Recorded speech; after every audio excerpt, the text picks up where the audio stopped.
बिहार की बाजी तो बीजेपी ने मार ली और उसके हाथ में आ चुकी है, लेकिन अब सवाल बंगाल का है, क्योंकि 2014 से 2020 तक बंगाल में बीजेपी लगातार मजबूत हुई है और अब बीजेपी दावा कर रही है कि वो 2021 के चुनाव में ममता दीदी से सत्ता छीन लेगी। लेकिन इसी बीच ओवैसी ने बंगाल में चुनाव की एंट्री का ऐलान कर दिया है, जिसके बाद यहां का सियासी समीकरण बदलता हुआ दिख रहा है। और सवाल यह है कि आखिर ओवैसी से किसे फायदा होगा और किसे नुकसान, क्योंकि कांग्रेस लगातार ओवैसी को बीजेपी की बी टीम बताती है, तो उधर बीजेपी कह रही है कि ओवैसी तो जिन्ना के अवतार हैं।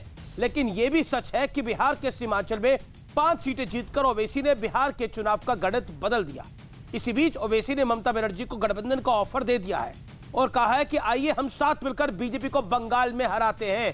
तो आज इन तमाम मुद्दों पर होगी देश की सबसे बड़ी बहस, किसका खेल बिगाड़ेंगे ओवैसी, क्योंकि ऐसा माना जा रहा है कि ओवैसी मुसलमान वोट एक मुश्त लेते हैं और कांग्रेस को सीमांचल में इसी का नुकसान हुआ, क्योंकि मुसलमान कांग्रेस के पीछे लामबंद नहीं हो पाए। तो आज आर पार में किसका खेल बिगाड़ेंगे ओवैसी, ओवैसी फैक्टर के ऊपर बड़ी बहस।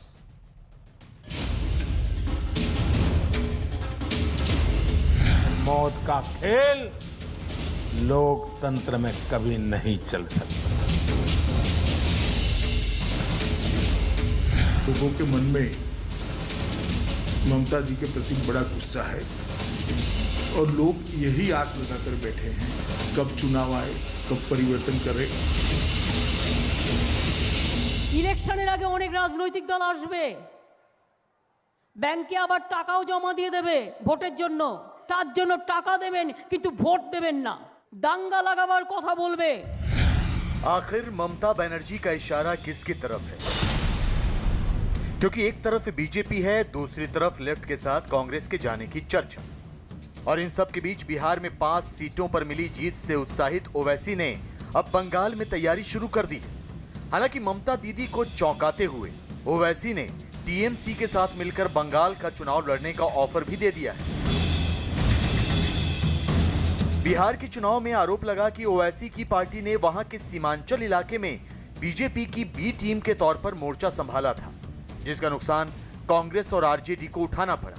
हालांकि दूसरी तरफ बीजेपी खुद ओवैसी और उनकी सियासत को कोसने में लगी है, उन्हें जिन्ना जैसा बता रही है। Party which says give us 15 minutes and we will show Hindus their place. He speaks the language of rabid Islamism and separatism and extremism which Muhammad Ali Jinnah was also speaking. अब जरा ममता बनर्जी की असली चिंता समझिए। बिहार के सीमांचल की 5 सीटों पर ओवैसी की पार्टी जीती। इस इलाके में मुस्लिम वोट निर्णायक होता है। बंगाल में करीब 30% मुस्लिम आबादी है। 100 से 110 सीटों पर मुस्लिम वोट निर्णायक है। इनमें से ज्यादातर सीटें अभी टीएमसी के पास है। बंगाल में एक तरफ बीजेपी की ताकत बढ़ रही है। गृह मंत्री अमित शाह और बीजेपी अध्यक्ष हर महीने बंगाल का दौरा करने वाले हैं और इसी बीच ओवैसी भी मिशन बंगाल में जुट गए हैं। लेकिन सवाल है कि आखिर ओवैसी की एंट्री से किसका नफा नुकसान होगा। आज इसी पर होगी देश की सबसे बड़ी बहस, किसका खेल बिगाड़ेंगे ओवैसी। और अब बंगाल में ओवैसी फैक्टर का विश्लेषण सुनिए। पश्चिम बंगाल में करीब 30% मुस्लिम मतदाता है जो चुनाव को डिसाइड करता है। बंगाल की 294 में से 130 सीटों पर 27% मुस्लिम आबादी है, जो बड़ा फैक्टर है किसी भी चुनाव के अंदर। 2019 के चुनाव में टीएमसी को 130 में से 98 सीटों पर यानी 98 सीट्स पर लीड यानी बढ़त मिली थी, यानी विजय मिली थी। जो मैं लोकसभा चुनाव से विधानसभा का आंकड़ा निकालता हूं तो वही बड़ा फैक्टर है। इसलिए मुसलमान बहुत बड़ी धुर्री है बंगाल के अंदर। बिना मुसलमान के ऐसा माना जाता है कि कोई भी पार्टी सत्ता में नहीं आ सकती। इसलिए ओवैसी फैक्टर वहां बहुत इंपॉर्टेंट है।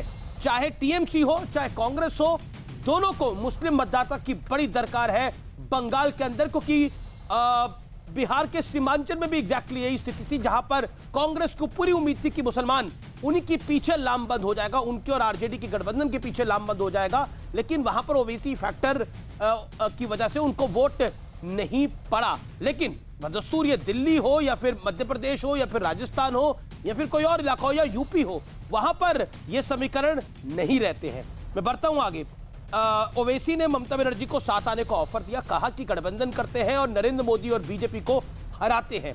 ये खुला ऑफर है ओवैसी का ममता बनर्जी को। अगर ये दोनों साथ आते हैं तो फिर बीजेपी के लिए दिक्कत भरी स्थिति हो जाएगी। बंगाल के अंदर सत्ता या विरोध दोनों स्थिति में टीएमसी का वोट शेयर पर असर होगा।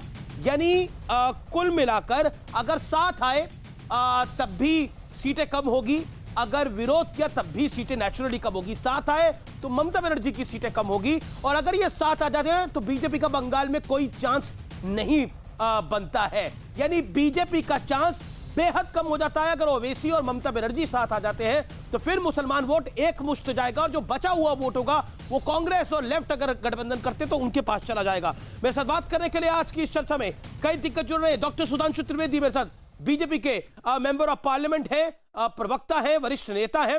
मेरे साथ कांग्रेस के स्टार प्रचारक आचार्य प्रमोद कृष्ण जुड़ रहे हैं। हालांकि कांग्रेस अपने सवालों में काफी घिरी हुई है, बंगाल पर कितना सवाल का जवाब दे पाएंगे वो देखेंगे। तो आसिफ खान है टीएमसी के समर्थक, मेरे साथ प्रोफेसर रागी है, और मेरे साथ इस चर्चा में असीम वक़ास जुड़ेंगे, प्रवक्ता AIMIM के, उनका भी अभिनंदन है। तो आसिफ, पहला सवाल आपसे बिना लाग लपेट के, ओवैसी का खुला ऑफर है ममता बनर्जी के, अगर वो साथ आ जाते हैं तो फिर बीजेपी का चांस बड़ा कमजोर हो जाता है बंगाल के अंदर।